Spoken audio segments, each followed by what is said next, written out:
Wes. Hari ini santri kena isu baru maneh memperbudak santri. Yo ngalah. Wes ya. Sugih kleru melarat diiles-iles, saiki dina kena tambahan lek wis dadi kiai memperbudak. Yo ngalah. Piye we? Cocok ya? Wes, aku wis daripada ngrasani wong akeh. Yo angel, Pak. Pancen angel. Angel. Sebabnya ngeten nggih nuwun sewu, bagi kami para santri, bagi kita-kita yang santri yang kebetulan paham betul dengan santri, ada beberapa hal yang memang saya tidak bisa paksakan untuk semuanya untuk memahami itu semua. Khususnya itu kan masalah nuwun sewu apa yang terjadi tenggene syuhada'i al-Khazini. Diawali dari sana kan? Diawali kecelakaan atau musibah yang sangat luar biasa yang dialami saudara-saudara kita yang di pondok pesantren Al-Khazini.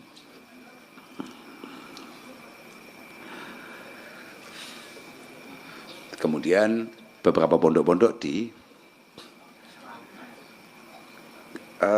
komentari atau disoroti terkait beberapa hal yang dianggap menyimpang oleh mereka, diantaranya adalah perbudakan. Bagi kami para santri niku sing digawe contoh dilalah kersane Allah Subhanahu wa taala dilalah Pondok Lirboyo. Tonggone awake dhewe. Pondok paling gagah se-Indonesia. Dilalah kersane ngalah.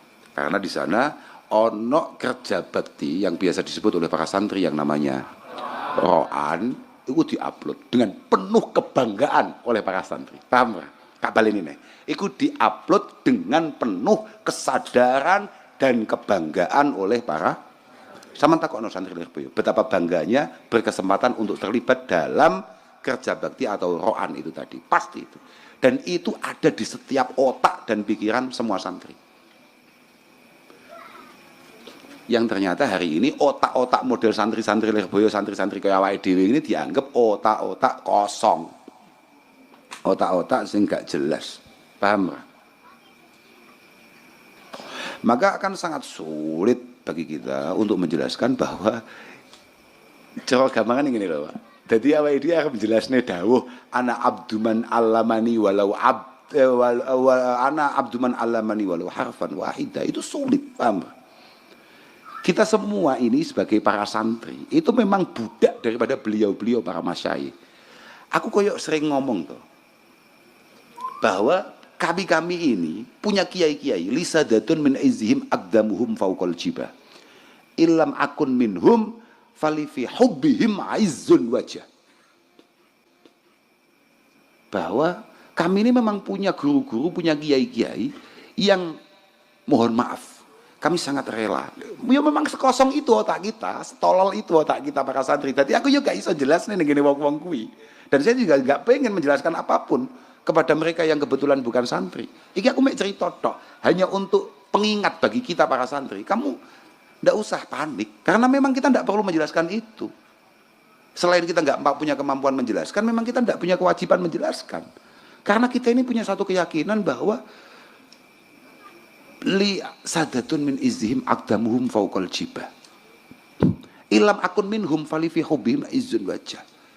Bahwa kita ini para santri, jangankan kok hanya untuk ikut apa mau roan, beliau jalan saja. Ketika kepala kita diminta untuk menjadi pijakannya, maka kami akan letakkan itu semua. Kak balenin nih.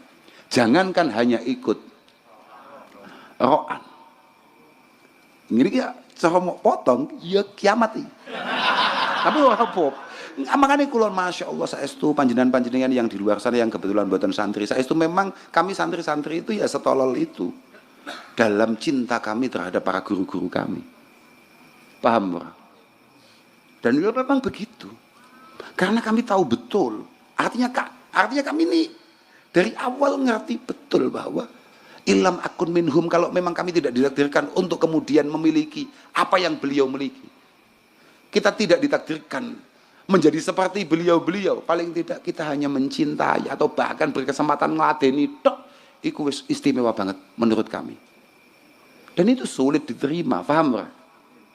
Itu sulit diterima dan memang nggak bisa diterima, memang nggak gampang diterima. Yo odo apa tek kena ditompo.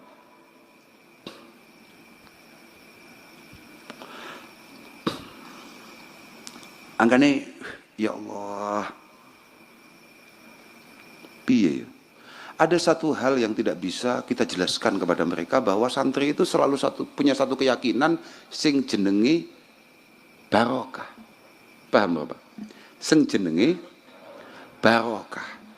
Dan itu sangat sulit untuk kemudian kita ceritakan atau kita tampilkan kepada orang-orang yang kebetulan belum pernah menjadi santri. Jenenge tabaruk, paham ora? Sing oleh teman-teman yang kebetulan salafi dari dulu itu sudah dikomentari. Kenapa santri-santri itu sangat suka tabarukan? Ya mereka awake dhewe kabeh umatnya Mbah Kanjeng Nabi. Kenapa santri-santri suka ngalap berkah, paham ora? Makanya enek istilah coba pas ngaji ngene iki enek son khidmah dari Mas siapa itu? Mas Brengos misalnya kayak begitu.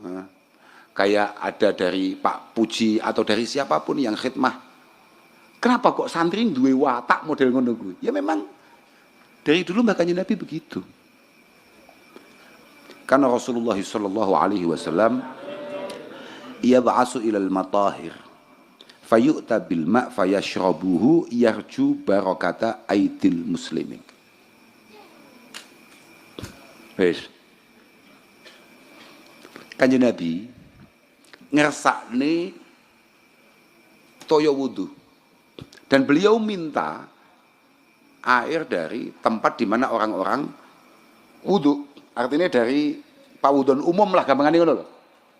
Alasannya apa? Ternyata setelah didatangkan air itu diminum sebagian oleh Rasulullah dengan alasan untuk ngalap berkah ning tangane wong-wong sing Islam.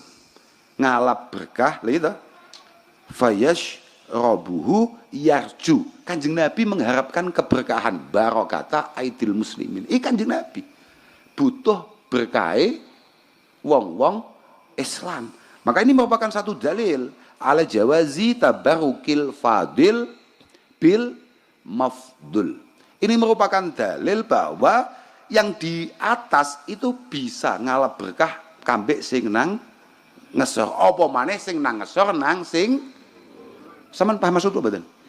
Apa maneh dari yang amatir ke yang senior, yang pro, paham ora? Lah kita sangat meyakini guru-guru kami pro dan punya kedekatan dengan Allah Subhanahu.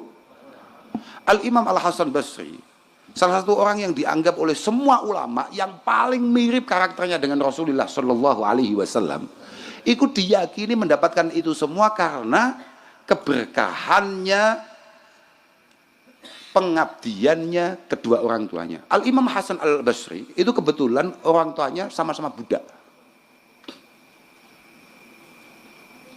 Abal ini artinya apa? Jadi wong gede gak kudu anake wong gede. Dan santri meyakini bahwa itu adalah sebuah keberkahan. Mergo kan biyen kitabe unine ngono, paham berapa? Dadi gak enek ceritane Pak, ya nuwun sewu, mboten enten ceritane.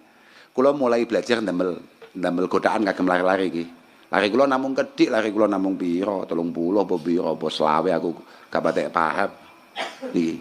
Takono arek. Tidak pernah saya minta untuk mereka untuk kemudian apa mau jenenge rohan atau apapun, betul.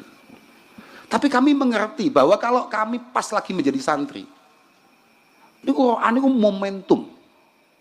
momentum yang memang kami nantikan untuk kemudian kami terlibat di sana. Mergo idza aradallahu bi 'abdin khaira razaqahu khidmatas salihina wal ahyar. Itu dari Imam Ghazali, paham enggak? Ketika kita ini memang takdirnya berhasil, ketika santri iku dilalah ditakdir Allah Ta'ala jadi santri sing hasil, maka dia akan dikasih kesempatan oleh Allah untuk ngeladeni wong-wong solih, wong-wong istimewa.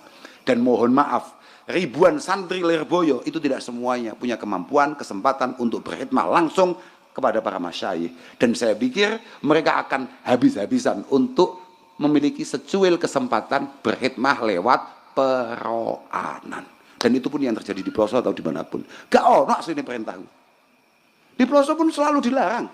Tapi kebek tawaran sing upload salah. Lah ya ta, Pak? Nggih padha mawon.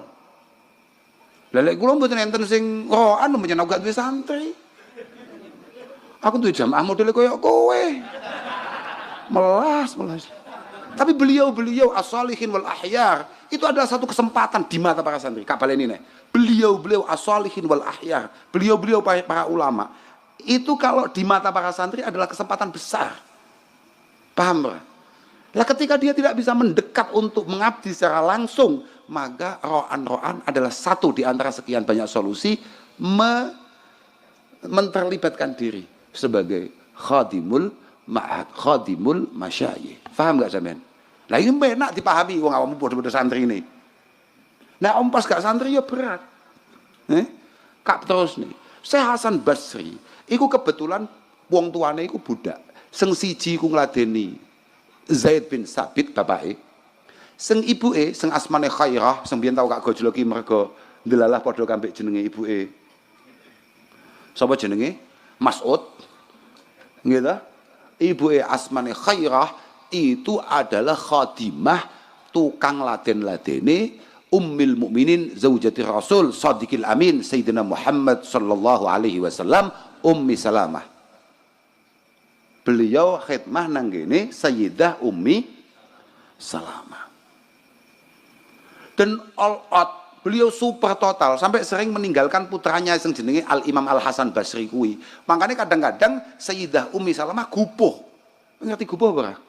Panik ketika Hasan Basri kecil menangis. Mergo ibuke cek laden-laden. Akhirnya ya kuasane Allah Subhanahu wa taala ya ndilalah walaupun beliau itu sudah sepuh, Ummi Salamah itu akhirnya jajal disusoni, lah kok metu ya deres, paham? Dan Ummi Salamah itu kalau gendong Hasan Al Basri, walaupun itu adalah anak khodimahnya, anak khodamnya, ini biasa dibawa ke sahabat-sahabat. Dijaluk nih pangestu, dijaluk nih berkah. Itulah kenapa santri-santri ket biyen iku senengane njaluk panges. Mergo ket biyen ulama terdahulu contohnya memang begitu.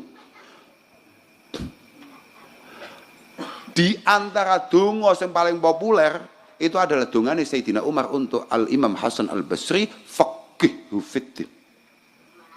Faqihu fiddin. Wa habib ilaihin nas. Dan itu terbukti betul. Ya Allah, lari ini jenengan dadosne lari sing pinter, sing alim, sing istimewa dan buat semua orang suka. Itulah yang kemudian membuat orang melihat berkah donga-donga, pangestu, paham ora? Lah iki kan angel, Pak. Wong barokah barang gak ketok. Lah wong aku winginane ning Twitter lho ngetokne. Oh, ini mesti janji surga. Kita ini santri tidak lihat surga sudah. Kita ini hanya cari berkah saja. Itu sudah kita nggak sama dengan jenengan-jenengan yang ada di sana, paham kan? Kita ini sudah tidak masuk akal menurut sampean. Tadi ya kita nompo-nompo ayo mancen ngono kuwi ya nek arep piye maneh. Al Imam Ibnu Ajiwa mengatakan al khidmah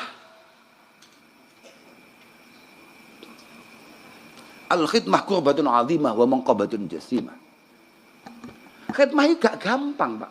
Makanya dawe Imam Ghazali hanya orang beruntung yang kebetulan iso khidmah. Karena al-khidmah qurbatun azimah wa manqabatun jasimah. Iki engko persis komentare pasti akan ada yang kayak dulu. Bocah ora iso jawab pertanyaan malah doktrin. Bukan doktrin, saya cerita. Inilah otak kami para santri. Memang mindset kami kayak begini. Jadi aku gak pengen jawab apapun. Karena saya ngerti bahwa apa yang kamu lihat hari ini ya memang sesemangat itu kita dengan saya katakoi. Ono santri moro-moro diawe ambek kiai ini. Jong le nak rene. Aku tulung tumbasno tumbasaken balsem. Ini akan menjadi satu cerita sampai dia memiliki anak cucu. Paham enggak? Paham enggak? Iku santri, Pak. Uteke santri ngono. Padahal mek trimo dikongkon tukokne ya mohon maafin, mohon maafin. Bahkan kula niku jek cilik. Saestu niki saestu niki. Kula niku jek cilik. Bahasane bapak kula tok niki. Sampeyan ngrungokne. Mangkane, Pak, sampeyan aja panik lamun toh Mini Cooper teko. Apa ke mau? GS teko, Darling teko. SS durung. Kula ket mulai cilik kali bapak kula dicangking, dibeto, artinya dibawa kemana-mana untuk kemudian disowankan kiai-kiai. Mbah Fakih lah, Mbah Idris lah, Mbah Yai Muhaiminan Gunardo lah, Mbah Kiai Dimyati lah, atau siapapun. Bahasanya bapak kula tetap Syekh, Kiai niki anak kula, panjenengan pangestoni jenengan idoni niki. Jenengan idoni niki. Nuwun sewu niki, Pak. Ngapunten niki, Pak. Kula niki hasil idonane banyak kiai.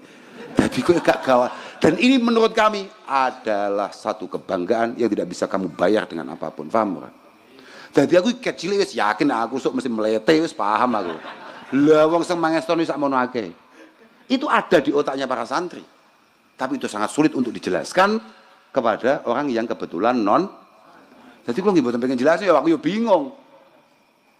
Saiki dianggap wong tuaku koyo wong tua gak genah. Mongkon wong liya kon ngidoni anake, ya apa? Loh, paham gak sampean? Tapi ya memang begitulah dunia pesantren. Kalau terkait hal-hal yang terjadi di Al-Khazini, saya sudah dari awal udah ngomong bahwa kami santri ngerti dan selalu siap untuk kemudian muhasabah, koreksi diri, paham ora? Wong aku lho wingi ngaji awan, aku sampai nyawang iki nek ambruk.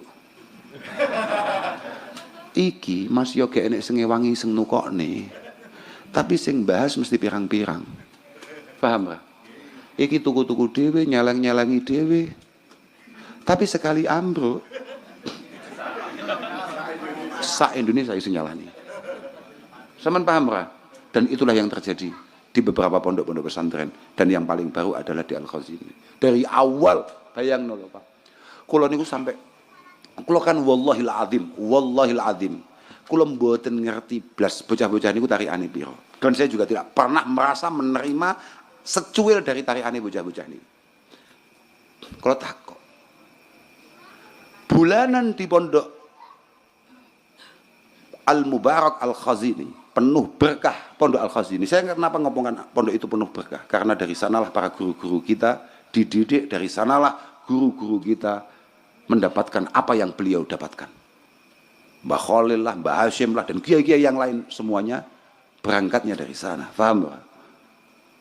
Pondok Al-Khazini syahriyahe ben ulan 85. 85.000. Iku tinggi rokok aku gak. Tidak ada satupun yang membicarakan itu. Bahkan mohon maaf, tidak ada yang dulu pernah ngomentari kenapa tari anime semuanya. Oh luar biasa. Ternyata kalau ada apa-apa, semua pihak menyalahkan. Ya kita pasti ngerti dan siap untuk kemudian disalahkan. Dong pancen pasti menung piye ya Pak. Wa ma asabakum min musibatin fabima kasabat aidikum. Semua hal yang buruk terjadi itu pasti karena kesalahan kita ngerti, kita paham. Artinya kita siap untuk evaluasi, muhasabah, introspeksi, berbenah, bahkan bertanggung jawab. Kulo ngerti, berbenah. Bapak kulo berkali konsultan dari dulu saya mulai kecil, ahli pembangunan itu selalu diajak komunikasi dengan pengurus. Kemudian hasilnya dilaporkan kepada para masyayikh. Bapak kula ini wong galak banget urusan bangunan. Gimana Pak? Semua bangunan yang ada di pelosok itu semuanya sudah kita ukur untuk 5-6 lantai. Dan hanya digunakan untuk 2-3 lantai. Satu-satunya yang dipakai ke 4 lantai itu atasnya hanya dijadikan untuk jemuran. Padahal itu dengan pondasi yang siap secara konsultan untuk 5-6 lantai. Alasannya Bapak kula mbiyen. Pada akhirnya yang bertanggung jawab ini semua kepada para wali santri adalah saya sebagai pengasuh, duduk awakmu sebagai tukang. Duduk awakmu. Artinya apa? Ya kita ngerti dan kita siap untuk itu semua, paham Pak? Tapi aku bahasanya orang kok suwi-suwi dadi pondok iki melas tenan ya. Kiai ini nyelengi sito-sito bakulan opo iso tuku tanah dirasani wong sak omah. Lah iya toh? Iso tuku tanah dadi rasan-rasan. Mulai iso bangun alon-alon, bangun pelan-pelan sak mampune. Ora enek wong pengin piye, ora enek wong pengen piye, mbasan enek apa-apa. Iya. Kiai ceroboh. Kiai dengan SDM rendah. Loh, ya bayang Pak, gak nangis piye wae dhewe. Kiai-kiai kita kemudian diperlakukan seperti itu. Pas obah gak diewangi, mbasan jajal mulai melaku. Dilalah ono keplesete sak Indonesia sih. Masya Allah. Semoga konco-konco santri dimanapun berada paringi selamat ya Allah Subhanahu Wa Taala. Paringi tenang. Walhasil tidak perlu sampean yang kebetulan santri atau apa terlalu memusingkan, merisaukan apa yang menjadi komentar orang-orang terkait bagaimana pondok pesantren. Ya kita ya begini ini. Moga-moga kita bisa menjadi lebih baik, berbenah lebih baik. Wis ngono tok ae, Pak. Bahwa kritikan-kritikan itu anggap sebuah nasihat yang baik bagi kita semua. Jangan kemudian kamu anggap, ya gini loh Pak. Mereka semua ngomong itu boleh, karena mohon maaf, mereka memang nggak tahu, paham nggak? Artinya dengan apa yang terjadi pada kita dan apa yang menjadi otak kita, apa yang menjadi mindset kita, mereka memang benar-benar nggak ngerti. Maka mohon dimaklumi. Jadi awakmu nggak usah rame-rame. Sudah, pokoknya saya minta siapapun yang kebetulan memiliki kesempatan khidmah untuk ngopeni bocah, tolong hati-hati dalam semua langkah. Kita ini tidak hanya diminta oleh para wali santri untuk memastikan akidah mereka, batiniyah mereka selamat, tapi juga kita diminta untuk memastikan dhahiriyah mereka juga sehat dan selamat. Pun, ngoten nggih, kula ngapunten dateng sedaya mawon. Ya, ini pada para budak-budak yang tidak jelas.